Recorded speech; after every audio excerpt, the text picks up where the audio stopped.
서울시장, 부산시장 보궐선거 후보 추천을 위한 당헌 개정 여부를 놓고 전당원 투표를 실시했습니다. 많은 당원들께서 당헌 개정의 뜻을 모아주셨습니다. 불가피한 결정이라는 취지를 이해해 주신 당원 여러분께 감사드립니다.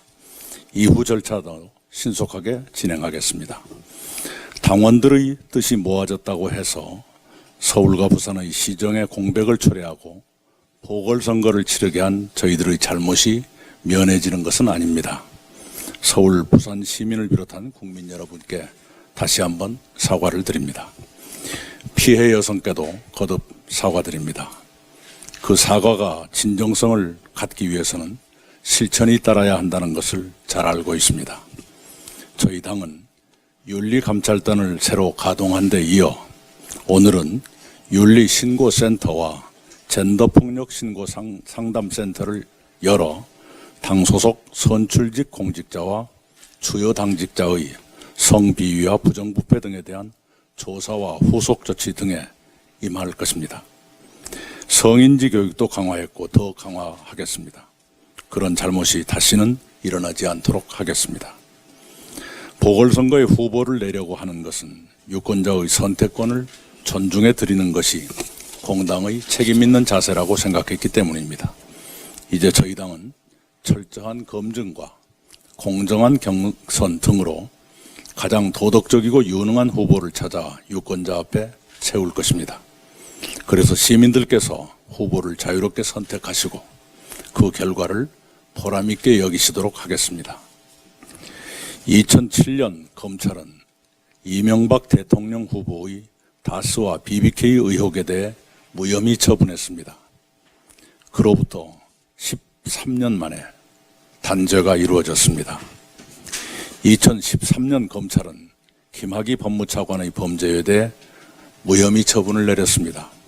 그로부터 7년 만에 법의 심판이 내려졌습니다. 2015년 검찰은 현직 검사의 성추행 범죄에 대해 아무 죄를 묻지 않고 사표만 받았습니다. 그로부터 5년 만에 법원의 처벌이 있었습니다. 그렇게 오랜 동안 실체 규명과 사법적 단죄가 지체된 데 대해 국민은 허탈해하며 분노하고 계십니다. 그런데도 검찰에서는 반성이나 자기 비판의 목소리가 들리지 않습니다. 국민은 검찰개혁의 필요성을 다시 느끼셨을 것입니다.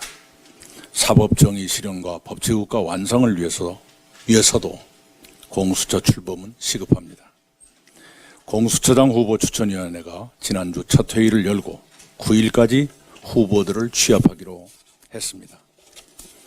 공수처의 조속한 출범을 바라는 국민의 기대를 더는 저버리지 않도록 논의의 속도를 내주시기 바랍니다. 공수처 출범을 지연시키는 방해 행위가 있다면 결코 두고 보지 않을 것입니다. 최근 유럽과 미국 등에서 코로나 확진자가 폭증하고 있습니다. 우리나라 역시 닷새 연속 확진자가 100명을 넘고 있습니다. 정부가 어제 사회적 거리두기를 5단계로 세분화하는 방안을 발표했습니다. 일상과의 균형을 유지하면서 지속 가능한 방역 체계를 구축하기 위해 정밀하고 효율적으로 방역 단계를 조정한 것으로 이해합니다. 국민의 방역 협조로 이번 3분기 경제 성장률과 9월 산업 생산, 투자 및 소비가 호조를 보였습니다. 그러나 해외의 코로나19 확산으로 4분기와 내년 경제를 낙관하기는 아직 어렵습니다. 방역과 경제라는 두 개의 전선에서 모두 승리할 수 있도록 국민 여러분의 협조를 거듭 부탁드립니다. 이상입니다.